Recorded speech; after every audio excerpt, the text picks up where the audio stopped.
Pois bem, pessoal, dando continuidade aí, finalmente chegamos no Laplaciano. Observe que o Laplaciano é a aplicação de duas vezes do operador nabla. O operador nabla é um operador conhecido como um operador de diferencial de primeira ordem, uma vez que ele envolve apenas derivadas de primeira ordem. Pois bem, então, nas derivadas segundas, a que mais interessa a gente é o que a gente chama de Laplaciano. O Laplaciano nada mais é do que o divergente do gradiente de uma função t. Observe que quando a gente aplica o gradiente a uma função t, a gente transforma essa solução num vetor.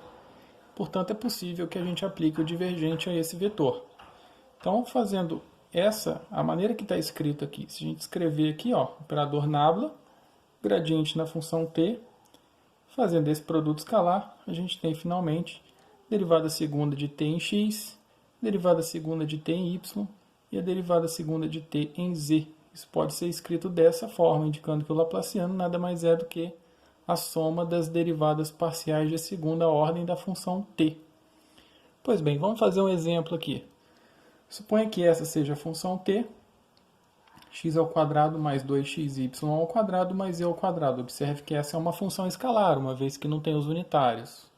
Se a gente for calcular o gradiente dessa função, a gente tem que o gradiente de t vai ser, derivo tudo em x, vai ser, portanto, 2x mais 2y ao quadrado na direção x chapéu, mais derivo tudo em y, portanto aqui constante. Então o que vai dar 4xy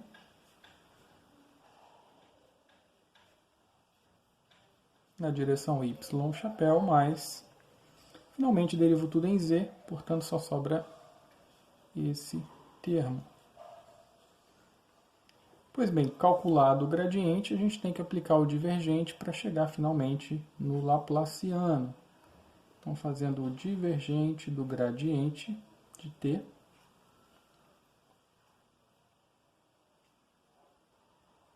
setinha, por ser um operador vetorial. Agora, no divergente, a gente pega o x e deriva tudo isso aqui em x, não é isso? Vamos derivar tudo em x, isso aqui vai dar quem? 2, lembrando que o divergente é um escalar, portanto não tem unitário. Mais, derivo tudo isso daqui em y, vai dar 4x, mais derivo tudo isso aqui em z, vai dar 2. Portanto, o divergente do gradiente vai dar 4x mais 4. Pois bem, o Laplaciano também pode ser calculado fazendo simplesmente a derivada de segunda ordem da função que a gente quer. Então, uma outra maneira da gente escrever o Laplaciano é simplesmente fazendo derivada de segunda ordem da função em x. Então, aqui, vou derivar em x uma vez, eu vou ter 2x mais 2y ao quadrado. Derivando novamente, eu tenho 2. Derivada de segunda ordem em y, portanto eu vou derivar duas vezes em relação a y. Essa parte vai ser zero, essa parte vai ser zero. A primeira derivada disso aqui em y vai ser 4xy. A segunda parte vai ser, portanto, 4x.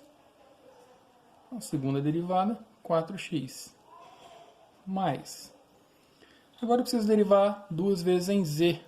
Então, nesse caso, isso vai ser zero. Essa derivada também zero. A primeira derivada disso aqui em z vai dar 2z. A segunda derivada vai dar 2. Portanto, uma outra maneira da gente calcular o Laplaciano, fazendo dessa forma. Observe que isso é igual a isso, né? Pode ser escrito aqui como nabla 2t igual a 4x, 2 mais 2, 4.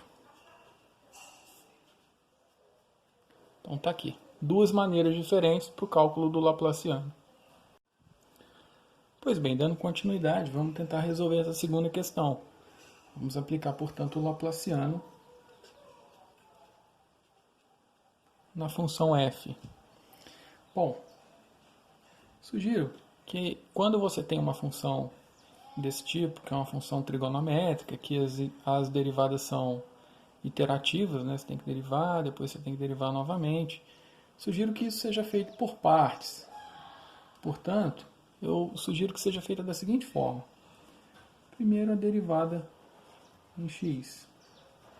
A primeira derivada em x disso aqui vai ser a derivada do seno, cosseno.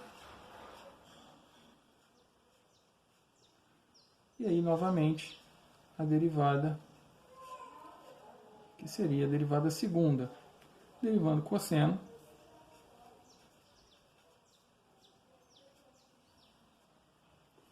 eu faço isso também para y.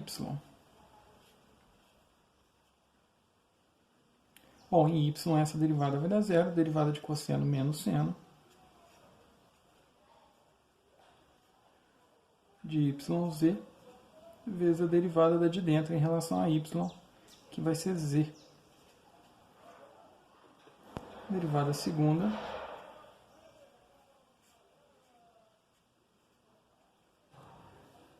bom, z é constante, vou repetir. Derivada do seno, cosseno, repete o que está dentro, vezes a derivada do de dentro em relação a y, que vai ser z também. Portanto, z ao quadrado.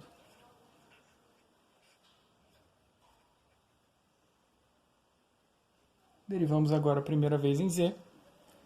Derivada em z, a gente vai derivar somente esse termo, portanto, porque esse não depende de z. Derivada do cosseno menos seno. Repete o que está dentro, vezes a derivada do de dentro em relação a z, que é y. Fazendo a derivada segunda,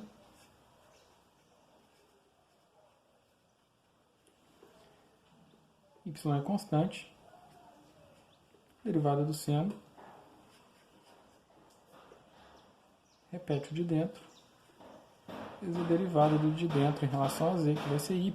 Eu tenho y aqui, portanto y ao quadrado.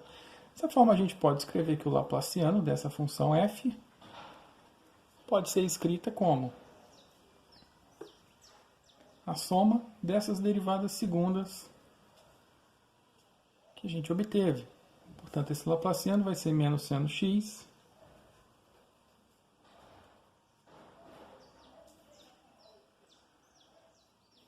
menos z ao quadrado cosseno yz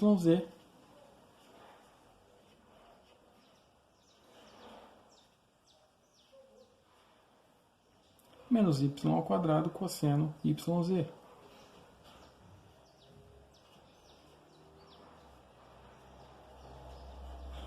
Pois bem, escrito isso, a gente pode reorganizar os termos, deixá-los mais atraentes, fazendo menos seno de x. Nesse caso, cosseno de yz aparece aqui e aparece aqui. Posso colocar em evidência. O menos da mesma forma. Menos cosseno de yz, que vai multiplicar z ao quadrado mais y ao quadrado.